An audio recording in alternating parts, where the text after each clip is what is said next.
déjà, 2024, est-ce qu'on va dire que le compromis dynamique est compromis? Une question même que moi, je n'ai pas compris. Eh bien, il a compris. Hein, je sais qu'il a compris. On a signé un accord qu'on a appelé le compromis dynamique. Maintenant, on est en 2024. En principe, on devrait rendre le pouvoir en septembre 2024. Est-ce qu'on va dire que cela est possible? Et au regard de ce qui se fait actuellement, il est évidemment difficile de se prononcer là-dessus et de dire exactement si c'est possible. C'est ce qui va se passer. Parce qu'en fait, le président de la République a annoncé tellement de trucs dans son discours. Je veux quand même dire à Barry, hein, Diallo, qu'il n'a pas parlé de façon limpide des élections législatives et présidentielles, mais il a parlé du RAVEC, hein, le recensement administratif à vocation civile, qui a pour vocation électorale. Il a parlé de ça, et ça voudrait dire certainement que la Constitution qui va définir les règles de jeu pour la suite des temps va effectivement permettre de mettre en œuvre ces élections.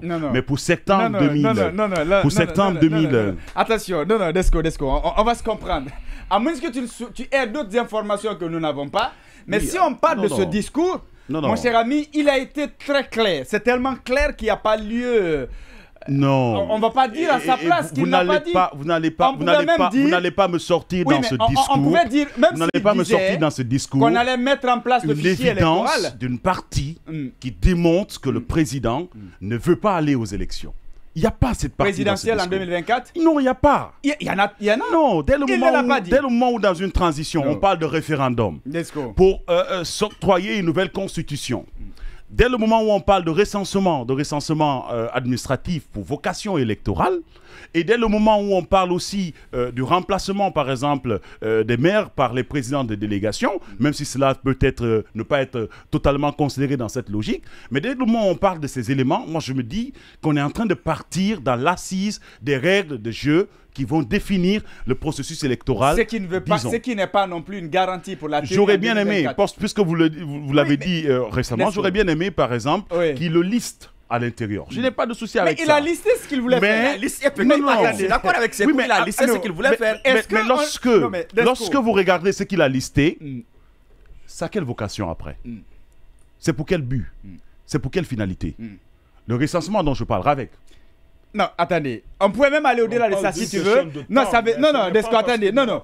Il pouvait dire, à supposer même qu'il partait jusqu'à dire qu'on va assainir le fichier électoral, où on va... Il a dit on va mettre l'organe...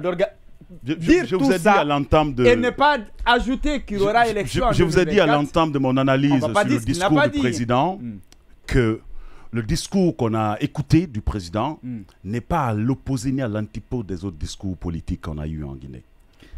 Les présidents qui se sont suicidés en Guinée ont toujours eu il y a des éléments qui ont sauté.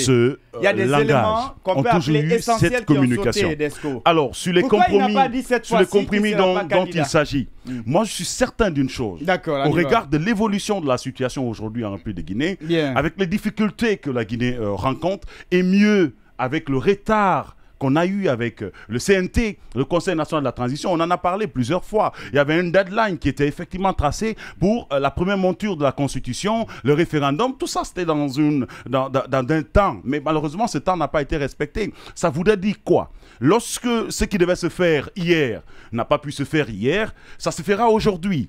Et ce qui devait se faire aujourd'hui par le passé ne pourra pas se faire aujourd'hui parce que ce qui devait se faire hier se fait aujourd'hui. Ça, c'est la logique dynamique de la vie de l'homme. Lorsque tu n'arrives pas à faire quelque chose que tu devais faire, par exemple, hier, tu le fais aujourd'hui, ça veut dire que ce que tu devais faire aujourd'hui, tu vas le faire demain. Et donc, lorsque je reste dans... Donc, vous devez admettre... Non. En tout cas, là, ça devient très clair. Donc ça veut dire qu'il est possible qu'on ait réellement, au regard de tout ce qui se passe, un glissement de calendrier. Ça ne devrait pas étonner les gens. Ça ne devrait pas du tout étonner les gens. Et l'autre élément que je veux dire... Mais pourquoi ça ne devrait pas étonner? On nous a dit qu'il a dit, je précise, Ousmane Gawal Diallo nous a dit que le président a dit qu'il ne passera pas une nuit De plus, justement, après l'échéance de l'accord dynamique. Vous savez, je vais vous dire une chose, Keita. Oui, mais nous trois, on peut être dans une organisation, en fait. Tu me dis, je dis à Diallo, Diallo dit à Yacine, Yacine dit à Diallo de l'autre côté. D'accord. Donc, tu sais ce que je veux dire, en fait. Non, ça, je ne sais pas ce que tu veux dire. Donc, dans cette logique, moi, je ne sais pas ce que tu veux dire. Est-ce que tu veux dire qu'il ne l'a pas dit? Non. Ousmane Gawal, il peut dire parce qu'il est porte-parole du gouvernement. Mais pas porte-parole du président de la République. Il ne faut pas oublier cet aspect-là aussi. Le porte-parole de la présidence de la République, c'est le ministre secrétaire général à la présidence de la République. La question, c'est est-ce qu'il l'a dit? Sauf erreur de ma part. Non. Il l'a dit. Est-ce qu'il a été recadré? Voilà. Mais la question, c'est il n'a pas été démenti. Est-ce que je suis avec le président et Gawal pour affirmer ou confirmer? Mais Gawal l'a dit, mon cher ami. Lui, il l'a dit. On va avancer là-dessus parce que de toute façon... Il ne va pas inventer quand même. Parce que de toute façon... Il n'a pas été rappelé. Vous parlez quand même de Gawal, vous ne parlez pas de quelqu'un d'autre. Vous savez ce que c'est. Donc, on va pas trop... Je ne veux pas qu'on fasse un débat de personnes. Mais moi, je suis bien convaincu d'une chose, que lorsqu'on regarde toute la situation que nous présente cette transition, le glissement pourrait se faire. Et aussi... Lorsqu'on regarde la fermeté avec laquelle le président de la République s'adresse aux Guinéens, on pourrait le dire aussi que le glissement ne va pas se faire. Ah ouais? Il pourrait respecter... Non. D'accord. Je suis en train d'analyser sur les éléments pour qu'on puisse définir maintenant après. On verra. Maintenant sur... Non, en fait, pour moi... Pour moi, si on demande mon avis personnel, je suis convaincu à 100% qu'on aura un glissement. D'accord. Ça, c'est mon avis personnel. Bien.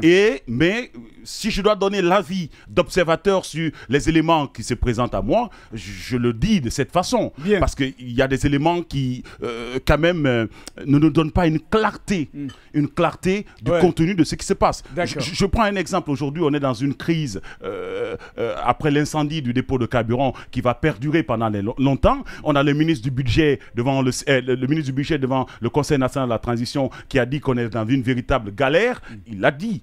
Et ça fait le tour des réseaux. On a le Premier ministre qui rappelle régulièrement qu'on doit vivre dans une résilience et qui sont en train de travailler à la résolution de cette crise. Et tout le monde sait que de telles crises dans un pays, ça perdure. Et ça perdure et ça a de l'impact, y compris sur l'économie, y compris sur la gestion. Mais même récemment, il y a une sortie du président qui disait que dans pas longtemps, on ne pourra pas payer certainement les fonctionnaires de la Guinée. L'ex-président, je veux dire, on ne pourra pas payer les fonctionnaires de la Guinée. Donc quand vous regardez tous ces aspects, la politique au centre de ces aspects-là, ces aspects vont avec la politique. Et donc, ça veut dire, si ces aspects ne se portent pas bien, la politique ne se portera pas bien. C'est clair. Et donc, on ira vers un glissement. Bien, oui, Yacine, justement, sur cette adresse à la nation du chef de l'État, 2024, on aura la mise en place de l'organe de gestion, on aura la nouvelle constitution, éventuellement les délégations spéciales et une nouvelle constitution. Est-ce que ça veut dire clairement que le glissement est officiel? Oui, mais il y a longtemps que le glissement, dans le discours, il y a longtemps que le glissement est officiel. Moi, je suis étonné que vous pensiez que ce n'est que maintenant. Le glissement, il a été officiel le jour où on a dit qu'on a besoin de 6 000 milliards. C'est ce jour-là que le glissement a été officiel. Non. Oui, ils ont dit un montant. Ça veut dire que si on a le montant là, le lendemain, la date reste maintenue. Donc voilà, ça ne peut pas être un facteur. Non, justement, ça peut être... Non. Keita, alors, c'est que tu veux, tu me laisses analyser. Je suis d'accord avec Yacine.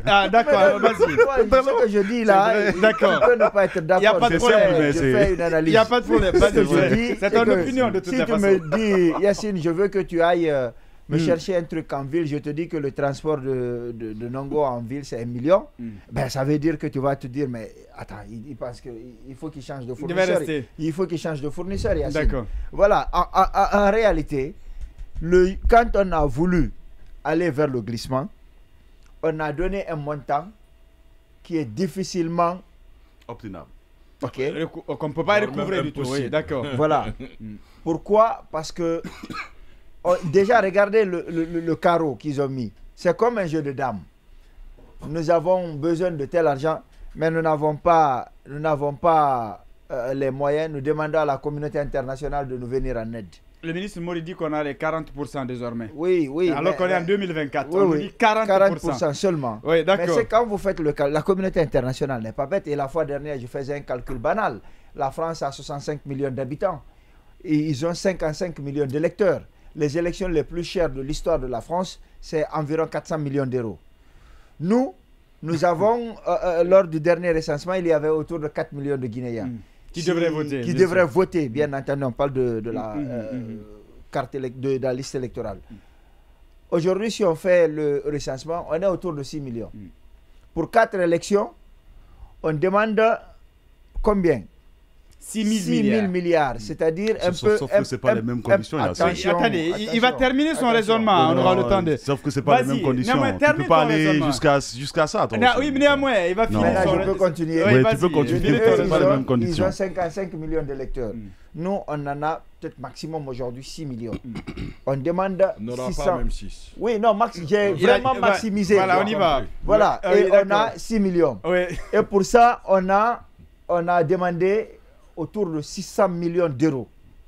C'est-à-dire que quand tu prends les 4 élections-là, tu additionnes les électeurs, tu as combien? 6 fois 4, ça fait 24. Tu as juste 24 millions de personnes. Ça ne fait même pas la moitié de l'électorat français. Leur élection la plus chère, avec 55 millions, ça fait 400 millions d'euros. Quand la communauté internationale regarde ça, elle se dit, mais attends, les Guinéens nous prennent pour qui? N'est-ce pas? Voilà, en fait, c'est ça aussi. Les gens ne... C'est pas parce que les gens ont l'argent qu'ils vont jeter l'argent là. Ils vont regarder. Et l'État, les gouvernants comprennent cette dimension-là. Et puisqu'ils comprennent cette dimension-là, ils demandent beaucoup d'argent. Et ils sont en train de dire, nous avons trouvé 40%. Donc, ce n'est pas de notre faute. Hein. Oui. La faute, c'est à la communauté internationale. Qui nous a pas assisté. Mais c'est le même gouvernement qui nous dit que nous sommes souverains, que nous n'avons pas besoin que quelqu'un se mêle de nos affaires. Vous voyez cette justement, mais bien sûr, ambiguïté. Mais bien sûr. Et puisqu'on n'a pas l'argent, est-ce qu'on peut organiser toutes les élections? Pas du tout. Le président a parlé de quoi? D'élections référendaires. Il a parlé de mise en place de délégations spéciales et de l'organe de gestion des élections. Mais en réalité, ce qu'il dit est cohérent dans la logique de leur politique. En fait, derrière ça, entendez un message pour la communauté internationale. Puisque vous refusez de nous venir en aide, nous allons quand même vous montrer que nous avons envie d'organiser les élections. Nous allons organiser le référendum puisqu'on a 40%. Ensuite, on va voir ce qui reste. On organisera, on verra ce qui va se passer. Donc, il dira au peuple, non, ne refuse pas. On a eu l'argent, on a organisé des élections. Ce qu'on a pu organiser avec cet argent. Oui. C'est pourquoi je vous dis, le glissement, c'est le jour qu'ils ont fixé le prix. Bien. Vous voyez le rapport. Donc, aujourd'hui, il va dire, non, c'est pas nous. Nous, on avait dit à la communauté. Vous savez, une fois, ils ont fustigé la CEDEAO qui n'avait, selon eux, pas fait sa part du marché d'envoyer l'argent. Et nous, on a recouvré 40% de ce budget-là, mais c'est 40% de 6 000 milliards. Ça reste beaucoup. Mais bien sûr. Donc, quand on me demande est-ce qu'il va y avoir un glissement ou pas, vous vous rappelez le débat qui a été posé ici à un moment donné. Pas sur la question de l'âge, mais sur la question de permettre à cette transition de finir le mandat du professeur Alpha Condé, le mandat pour lequel il dit avoir été élu. Bien sûr. Vous vous rappelez? Et donc, en fait, ça, c'est des signaux pour préparer la mentalité. Merci. Vous vous rappelez qu'un jour, Gawal avait dit, vous allez voir, nous allons fermer des médias ici. Ouais.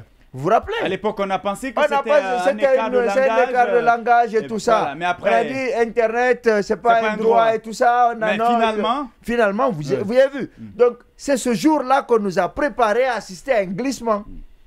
Donc, ce discours-là est dans une logique claire. La logique de prouver que le gouvernement a fait preuve de bonne foi, mais ne peut pas organiser des élections pour justifier le fait que ces élections-là ne soient pas organisées après 2024.